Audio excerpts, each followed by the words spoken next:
This is the future.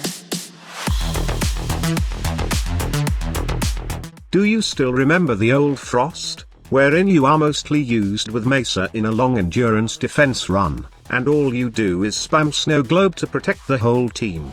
If you look at Frost in the past, he is commonly known for his Snow Globe ability in defense type missions, but that changed when we have the moving snowman build.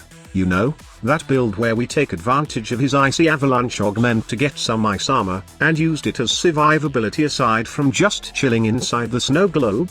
It made Frost super fun to play with, as you can then move around for a couple of meters and you have a dependable snow globe in case you need a safe spot. Then comes the shield gating mechanic, wherein it pairs well with the icy avalanche augment. The idea is to have a very low amount of shield with the decaying dragon key, so you can always fill your shield once you cast an ability while a brief respite or a mod is equipped. In this way, you can abuse the 1-second invulnerability every time, and not to mention that you have also ice armor that enemies need to melt before they can damage your health or shield. Not to mention that when you have ice armor, you are immune to knockdown effects, and the best part is, you also have armor reduction and CC when you cast his 4th ability.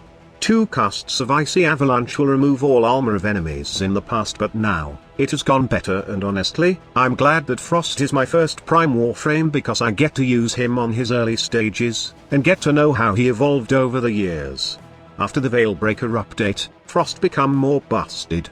The Warframe now has shield gating, ice armor, 1 cast damage removal, and a whole lot of critical use for nuking a room with any AoE weapons. Yes, despite the AoE nerf, you can still nuke rooms now, and this shows you that all that review bombing on Steam about Warframe is all bullshit. Okay, let's head to the build section of this guide so you can start having fun with this build. First, let's discuss the Frost build. To strip all armor of enemies, you would need at least 170% power strength. To do this, you would need to have transient fortitude, power drift, and the mult augmented arcane on this build. If we don't have overextended, then probably we don't need too much power strength on this, but the high range is a must for icy avalanche build, since the more enemies hit, the more chances we get high ice armor from it. At max stack of mult augmented, you can remove all armor of enemies with this build, and the best part about the update is that now, you can also remove the armor of acolytes and eximus units instantly. Now, I also added biting force on this build for that sweet critical chance buff. Sadly, this is only applicable to trash mobs or any enemies that can be frozen by your abilities. But Warframe is mostly a horde shooter game, so it's still very fun to have this augment.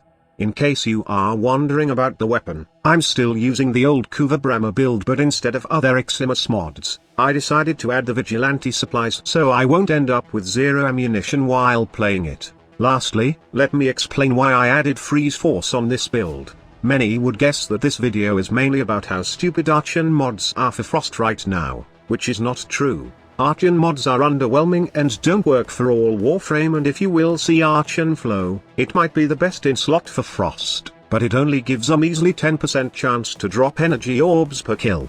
The worst part is, it only procs when you kill enemies with cold procs. Now, this is where Biting Frost and Freeze Force come to play. Biting Frost increases the overall damage of your weapon, allowing you to one-shot enemies that have no armor, and gladly, it pairs well with Freeze Force, as once you infuse cold procs in your weapon, it counts as cold damage from abilities, allowing you to proc Archon Flow more often. In terms of the subsume ability, it's not necessary, but I choose to have Raw for extra damage. For me, this is the perfect Frost build right now. It can have insane survivability, decent utility and crowd control, and an infinite flow of energy, allowing you to cast abilities anytime you want. Go try it out for yourself and come back later if you enjoy this build. Thank you so much for watching. Squad Leader signing off.